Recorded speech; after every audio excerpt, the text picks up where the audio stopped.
Hey everybody, how you doing? Well, that's good. Welcome to PHLY Flyers pregame presented by Bet365. Download the Bet365 app. Use code PHLY365 when you sign up. Whatever the moment, it's never ordinary at Bet365. My name is Bill Matz. I'm your director of fun and games for the evening. Joining me tonight, it's Broad Street Hockey's own Kelly Hinkle. What's going on tonight, Hinks? Psyched for some Flyers hockey. I am as well. I am psyched. Microphone. We're on a podcast. We're live. Yep. This is a podcast. Listen, it's I feel as if even though the last game was only Saturday, I feel like it's been forever for some reason. 10 years. How did I not put the microphone in front of my face? I was just like, all right. What are you doing all the way over there? Yeah, so if it just kind of feels like it has been a long time since the Flyers last played. Of course, they've only played the one game since coming back from the Four Nations face-off, in which they kind of beat up on the Edmonton Oilers a little bit. And watching the Oilers lately, they're not the only ones. What did I think Washington put 7 by them the other night? I don't know what's going on with that. Yeah, so maybe that's that. But it was a fun game on Saturday, and we are looking to follow it up with the first of a home-and-home against the Pittsburgh Penguins. That's right. The Pens are in town tonight. Charlie's down at the Wells Fargo Center. He will be joining us for post-game at some point, and I'm just trying to see if we have any lineup notes before we get started. Nothing now except the fact that Sam Ersson is going to start tonight. So, yes, and Charlie reported that a little earlier. So we'll start with the Sam Ersson workload. Hinkle, I talked about this, I think, with Steve a couple of days ago. It seems as if, I think they only have 3 back-to-backs in this final 24 games now. Sounds like Sam's going to get, barring any health issues, which you can't rule out. Nope. But sounds like he's going to get, 20 of them? It's How are you feeling about that? I mean, I guess it doesn't matter that much if they wear him down because, we're going to have a long off season. Seems as barring if that will be the case. Some kind of incredible miracle, they're not making the playoffs. So I guess it doesn't matter that much. But that said, like you said, you can't rule out injury with this guy. And I would really prefer that we, wait at least a year before he hurts his groin again. So, I don't know. I guess it doesn't really matter that much. It is what it is. Given the schedule, I mean, March is pretty busy, but the rest of this month is a little spread out. And then April, you only play, I think the season ends the 17th. Yeah. He'll get his rest. I would just love to take this time to kind of look at some other guys. That's a good point. And, Alexei Kolosov's still here, hanging around. He's got, an 870 save percentage, which isn't great. But when I'm looking at the standings right now, Hinkle, the Penguins now, a game behind the Flyers, really a game and a half, because I think we have one in hand on them, and they're still 2 points behind us. I don't want to pick 11th. I'm going to be real honest. I feel like Sam Ersson gives them too much of a chance, and I want to see the other guys play a little bit. So, yeah, and also the Kolosov thing is interesting because Makiniemi and Peterson are both going to be coming back in the next week or two, per our friend Maddie Campbell. From injuries, they've been out for a while. So, Kolosov's had, all the time in the world to figure it out in the AHL without any other goaltenders to speak of. But those two guys are going to be coming back. I would imagine, given that Kolosov hasn't really been setting the world on fire, those guys are going to get some playing time, especially Makiniemi, because another guy that you kind of probably want to see what he is. I don't really care how many games they win from here to the end of the season. If they win a lot, cool. It'll probably be fun in the moment. If they lose them all, also cool. That'll be fun on draft day. But I do think you're right. Like, there are guys that we don't know anything about, and eventually we're going to have to make decisions on them. So, like, probably a good idea to collect a little bit more information. Like, I would like to see Cole, like, if he's going to be here. That's the thing is, Yeah. it would be great if he was just playing in Lehigh Valley, working on his game, but that is clearly not the case. Like, they had the Four Nations break to try that, and they're like, we're not doing that. No. And we just, I don't really understand the purpose of him being here and never playing and just getting into practice. Like, we've said all along, there's only 2 nets. You know, they haven't reformulated the way the rinks work in Voorhees. Right. So we've seen them try to innovate some things with 3 different nets, but I just don't really understand him being here and never playing, especially. I know they have to, I guess, keep up the facade a little bit that the season's still alive, but once you trade Frost and Farabee, haven't you kind of forfeited that, like, moral high ground or whatever? Like, we're gonna try till the end. Like, well, 2 of our top 9 forwards just got traded.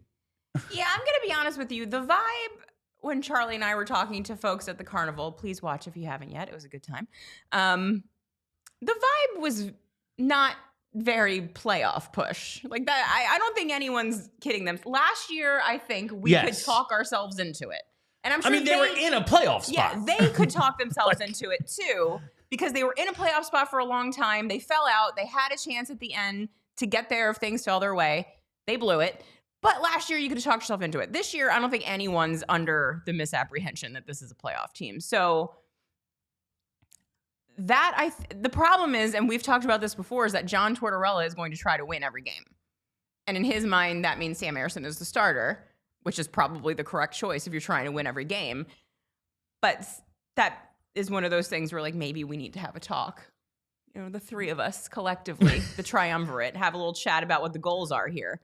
Yeah, I guess I wonder if you assume that Fedotov's going to get Thursday, right? Yeah. You would think.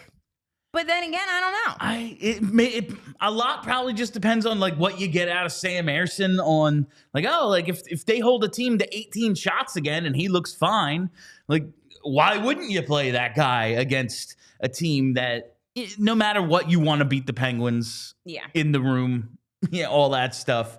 Right. But we do have some lines, and it looks like no changes from the last game. Cates Forster-Brink stays together. We are keeping together the Tippett, Coots, Michkov line that was each guy. I'm not going to say a combined plus 15 because their plus 5 was all together. Like, I like combined plus 15. I love combined plus minus. It's very funny. They're on a line.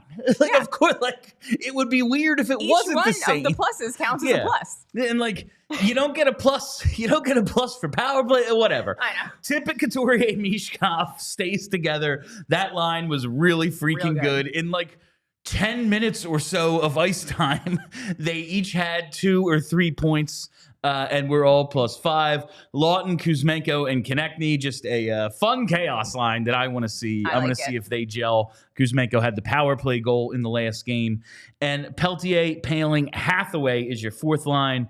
Defense, it's what we've come to expect. You work Sanheim, Sealer, Drysdale, Zamula, Ristolainen. And what I want to talk about is that Coots, Michkov, Tippett line, Kelly, because Matvei Michkov, 5 points in his last 3 games. Now it's like he had 2 before the break. Then the Pittsburgh game, he had none, and then they go away for 2 weeks. He comes back, has 3. But you just look up the game logs, 5 points in his last 3 games. Those are facts. And I am going to stick with what worked the other day. I'm not wearing a hat tonight. I respect this so much. I forgot to grab a hat out of my car on Saturday against the Oilers. Michkov has one of his best games of the season, so I am going at least one night. Now, if Michkov has no points tonight, I'm going to be wearing a hat in postgame. That's fair. But here we are. I have the bun up. Just as I did on Saturday. I respect that so much. Because I am here for Michkov getting back in this getting back in this Calder race, because it was kind of the point of the season when everything, until really that slump seemed prolonged going into January and February. But here we are. And you take a look at the rookie scoring race, and he is right in this thing. He's in it. 39 points. Hudson and Celebrini are tied at 42 right at the top. My guy, Stankoven, down there at 25. Doesn't look like he'll be getting back in this thing. So it's really these three, and then Dustin Wolf, Calgary's rookie goaltender. That's the Calder race right now. You know what drives me nuts about this, Bill? What's that? And I know plus minus is not real. But Lane Hudson is a defenseman. Look at your minus number. I just love it because earlier in the year, it was, well, Michkov's living off the power play, and look at his plus minus, and that's all Lane Hudson's doing. Yes. Lane Hudson is putting up a ton of assists on the power play, and you look at it, and he's minus 19. Again, I don't care that much about plus minus. No. And you look at, like, I don't know, somebody on San Jose, Montreal, Philly. I can't imagine any of those players have great plus minuses. Probably not. Because their teams are very much in the red. So it would make sense that all their players are as well. But it is just a little annoying. Yeah. Because earlier in the year, it's like, oh, Michkov, he's just living off the power play. He plays no defense. It's like, what's Lane Hudson doing? Yeah. And he's a defenseman. But... So anyway, if he's he ends right up with there. if he ends up with more votes than Michkov, I'm gonna light something on fire. Right now, I think it's going to be Celebrini, Wolf, Hudson, and it depends on. I think it depends on if Calgary makes the playoffs, where Dustin Wolf finishes. I think he could be just outside if they finish outside the playoffs, and Michkov finishes real strong. I think he could be in the top two if Calgary makes the playoffs. I think he should win if Calgary makes the playoffs, but Mac on Celebrini is near a point a game. And I do love how him missing a bunch of time is going to end up working to his benefit. Because, look at his points a game. Like, well, he didn't play. If Michkov, though, can somehow take the lead in points, though, you can't. It would be hard to not have him as a finalist if he's the rookie scoring leader. Yeah. Even with a few more games played. I think right now he has 9 more games played than Celebrini. If you hold that against him, that's real weird. It is. Yeah. I hate... Charlie votes for this one, right? Is this the Charlie Award? The writers get most of them, and I think it varies, who gets what, but he does get a Calder Charlie's vote not here, typically. so I can say that I hate the ones that the writers vote for because those dudes are way too interested in making themselves a story. Well... Just saying. Not Charlie, obviously. That's what happens when you give writers a vote. Yeah. What do they vote for? What do they vote for? A story. What are they? Writers. Exactly. Yeah. They're just trying to make their jobs easier. Yeah. And that's it. Not Charlie. I do want to talk about this line with Coots and Tippett because I've thought for months that Sean Couturier was the best possible center for Matvei Michkov, just because... especially with Frost gone, and that clearly didn't work when they were playing together because he just doesn't... He's got skill, but I don't know if he has the thought process. Right. And Matvei Michkov, it's like, oh my God, look at what he can do with the puck and the Michigan and all that. It really is just he reads the play better than anyone I've seen in such a long time. Yes. And while Sean Couturier, not exactly the physical specimen that Michkov is... He knows what he should do. He knows where to go. He knows where to be. He can't always get there as fast as he needs to. He can't always execute when he gets there. But knowing where to be is half the battle playing with Michkov, and he's done that real well. Yeah, Couturier's body is slow. His mind is very quick. And that, I think, really meshes well with these two guys. If Couturier can just, like you said, anticipate where he needs to be, which he's very good at, he gives himself a little bit of extra time to lumber the old body over there.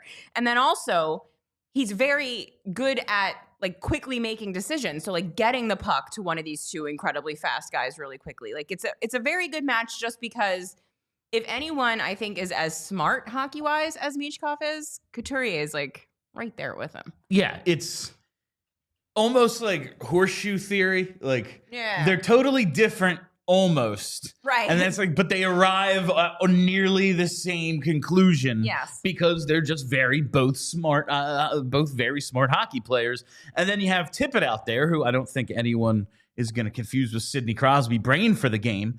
But he's a speedy boy. But he can score, and he has a ton of physical skills. Yes.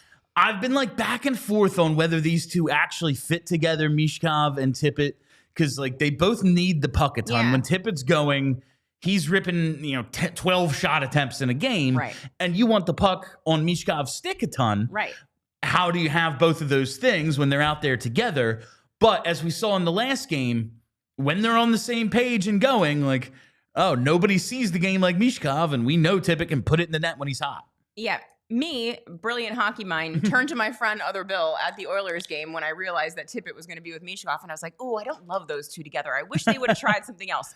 And then they go off and have like the sickest game ever. Season, yeah. So like it's hard to argue with the results. So I mean, if it worked last game, makes sense to try it again, see what happens. If it stops working, then you can adjust. That's what I'm looking forward to seeing with this line now. Like that game was awesome, and since it's like first game out of the break, you just go, oh, well, this works. This is that. Like, because we know how inconsistent Owen Tippett, especially this season, has been. Yeah.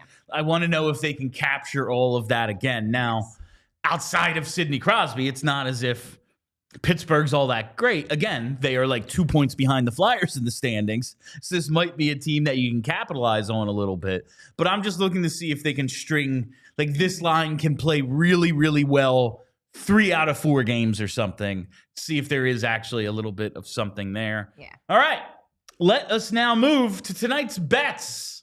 This pregame pick segment is brought to you by Bet365. Use code PHLY365 when you sign up. Whatever the moment, it's never ordinary at Bet365. Must be 21 or older and physically located in PA. If you or someone who has a gambling problem and wants help, call 1-800-GAMBLER. All right, we're going out on the limb with our goal bet tonight. We have Jacob Peltier, his first goal as a Flyer at plus 650. And we're going to take Owen Tippett over 2.5 shots on goal at plus 110. Peltier, why the hell not? Guys typically seem to get one early in their tenure somewhere. Like they're just playing with some adrenaline. I want to see if he can do that. Everyone, every Calgary fan said we'd really enjoy watching this guy. Seemed like he did have a lot of adrenaline early in that game against the Oilers. Made a couple defensive plays later, but we'll see about him. Plus 650, why not? And Owen Tippett, 2.5 shots on goal. He should get that every single game. I mean, if he doesn't shoot. There is no reason other than Owen Tippett is just shooting with his eyes closed like he seems to sometimes. I was just that he can't hit the net 3 times in a single game. I was thinking to myself, well, there's no way he can't get 3 shots on goal tonight. But then I'm like, well, he could get 17 shots wide. Yes. Because he's done that before. It is specifically on goal and not shot attempts. So we will see how that goes. But just based on how that line played together in the last game, real good. Michkov is going to get him pucks in scoring areas. So I think he can get 3 shots on goal. All right, We're not asking a lot out of you, Owen. We're not asking for the world here, Owen. 3. We're asking for 3 shots on goal. You should easily have that playing with Coots and Matvei Michkov. I want to talk a bit about the Penguins now because these numbers continue to just amaze me, especially Sidney Crosby's just utter domination. He's real of our good. Flyers since he came into the league. Oh, so long ago, Kelly. Back in 05, 06. 88 games. This is going to be his 89th regular season game against the Phil. Yeah. Oh, I don't like that. Yeah. Okay. 89th regular season game against the Philadelphia Flyers. That's the 7th most all time. And the scoring numbers, he's first in everything. 56 goals, that's the most. 77 assists, that's the most. Obviously, the combined points, that is the most. And see, Malkin, I honestly was a little surprised that Malkin's numbers weren't a bit higher. Well, you have to remember that for most of his career, Sean Couturier was shutting him down. Primetime Sean Couturier. We did have the Malkin stopper in Coots. 75 games against the Flyers for him. 15th most goals. He's 8th in assists, 9th in points. Top 5 in penalty minutes, though. Evgeny Malkin has always... He's dirty. Just kind of People forget. been a pain in the ass for this team in terms of the physicality. He is a big moose. He is dirty as hell. But I wanted to see. I have like a couple of weeks left on my Stat Head subscription. So I was like, let me reverse these. What are the Flyers numbers against the Penguins? We do still have, and I just always forget, I think the Penguins, for some reason, are a second wave expansion team. But they came into the league same time as the Flyers did. And why did I also not realize that? Bobby Clark, still third all-time in points against the Penguins with 108. Fourth all-time, tied with Gretzky in goals with 44.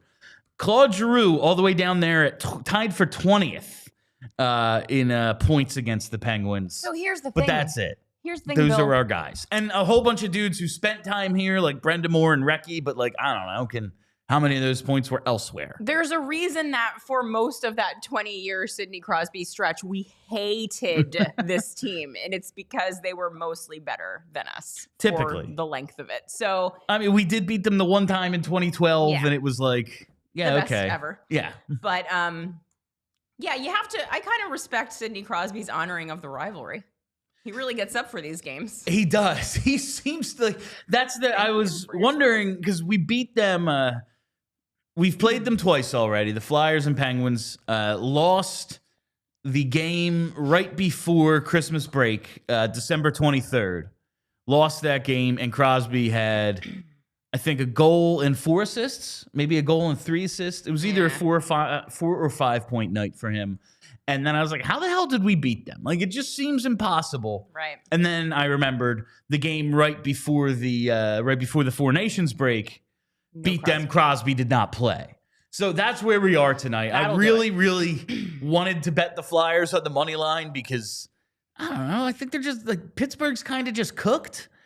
But if Sidney Crosby's out there, it's damn near impossible. So the thing is, though, he, if I remember correctly, during Four Nations, he was not shooting the puck ever because he's got some kind of shoulder thing. He's got something the matter with his, like wrist or shoulder or something. So, like, you know, he's a little bit, like, 45% less good, maybe. So maybe we've got that going for us. Like, if he couldn't shoot the puck in this tournament that everyone was clearly very invested in winning, then, you know, maybe he can't shoot the puck much tonight either. That would be nice. I would imagine that he would be more motivated to shoot the puck against Team USA in the championship game than he would be against the stupid dumb Flyers in a meaningless game February. a Tuesday. Yeah. But I guess we'll see. He might really, it might be the Lawton Wings thing. Like, he just really likes playing the Flyers. It kind of blew my mind that he has more goals. And, like, I know he has the most goals and everything against the Flyers. But you just look at it and go, Alex Ovechkin is about to break the record. Like, probably in the next couple of weeks. So cool. And I think he needs 13, and we play them in 12 games for the Caps. I'm just saying there's a chance. But, like, Ovi has 51 against the Flyers all time, and there's Crosby at 56.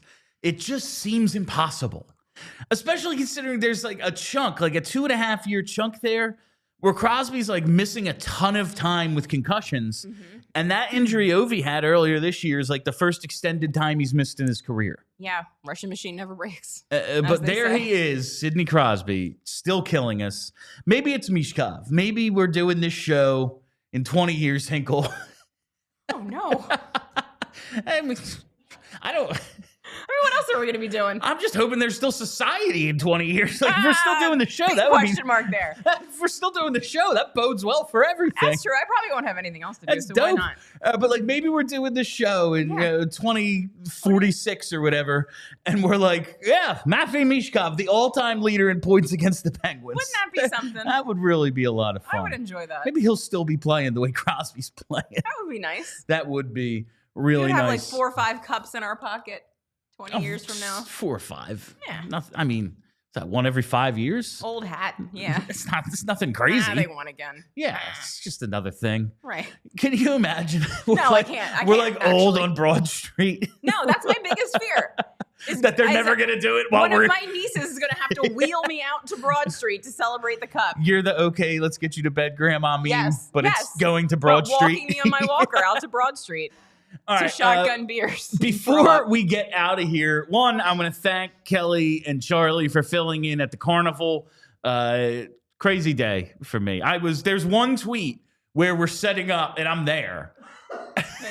And then the camera angle changes and I'm not. But yeah, thank you very much for filling in. And I got to tell you about Montreal. We're talking about this rookie scoring race. We are talking about the Calder Trophy race. You have to come out to Montreal to see Lane Hudson and Matvei Michkov go head-to-head. We are going with Philly Sports Trips April 4th to the 7th. It is going to be an awesome time. I cannot wait to go. Kelly's always telling us how much she loves Montreal. Charlie tries to get on at least one Montreal trip every year. I think he was trying to get to the Four Nations to go, but he's going on this one. I've never been. I cannot wait. It's going to be a ton of fun. All sorts of activities planned. There is a pregame party. There's a meet and greet with Brian Propp. I can't wait. You need to go to allphly.com right now. You have to click that events tab, scroll down, find the Montreal trip, and book this thing before it sells out. Listen, I realize this would probably be a crazier time if we were pushing for a playoff spot and it's one of the last games of the season. Here we go. We're invading Montreal. Yeah. But regardless, you want to go to Canada. You want to show those Habs fans. You want to show those Habs fans we are showing up for the I was gonna say, for our Fly guys. And it's not as if they're any good either. It's going to be fun to just hopefully be able to dunk on a bunch of Montreal fans who hate us for some reason because their team didn't draft Michkov. It's not my fault. No, it's not my fault either. Also, if you're on the fence about it, it's my understanding there's several different packages that you can get for this game. Yeah, there's different tiers of packages. If you don't want to fly, it's a beautiful drive. A very easy, beautiful drive from here to Montreal. Takes 7 hours, through the mountains of upstate New York. It's gorgeous. You go by Lake Placid and everything. Anyway, so if you're on the fence and you're thinking, I don't know if just get the driving package and come on up. It'll be a lot of fun. Yeah, whether you want to travel the whole way, get the entire thing, maybe you just want hotel stay and game tickets, whatever it is, all different tiers. Come to Montreal with us. I guarantee it will be a whole lot of fun. All right, Hinkle, before we get out of here, just want to talk a little bit more about Matvei Michkov. What can we expect, do you think? I am hoping that in these final 24 games, he gets himself back into this thing so that we have a March and April push to win the Calder. Do you think we are going to get the guy we saw? 3 points a night, that would be dope. But just the level of engagement and just how good he looked in that Oilers game. Do you think that's what we can expect for these last 24 games? Based on my one-game sample size, and the fact that literally everyone was saying out loud the reason he doesn't look good is that he's tired. He went to Dubai with the homies. He had a nice little break. Is that what that flag was? I didn't know. Dubai, I think. Anyway. The dune bugging looked great. Yeah. He's rested and refreshed. So am I expecting him to score every single game? No, probably not. Yes. It would be nice. But I do think he could probably get to a point per game pace. The first 27 games of the season, point per game guy, 27 points. Yeah. He went through that stretch. I think he had 20 games with 7 points. Now we are in this final stretch run here. I am hoping that he can turn it around. See what he looks like tonight. Yeah, see what he looks like tonight. I'm just really, if not him, who? As much as I like Andrei Kuzmenko, he's fun. I want to see some other guys. If Cates and Forster can start finding the back of the net a little bit again, that would be great. But it's all about Matvei Michkov in these final 24 games. I want to see him get back into this Calder race. Hopefully, it begins tonight. And that is all the time we have for you on PHLY Flyers, presented by Bet365. Download the Bet365 app and use code PHLY365 when you sign up. whatever the moment. It's never ordinary at Bet365. We'll be back with post-game as soon as this thing goes final. So make sure you're following us right here on the YouTube page for that. Charlie will be joining us from the Wells Fargo Center with reports from Tortorella in the locker room and all that good stuff. 3 stars, you know the drill. So subscribe right here. Never miss a live show.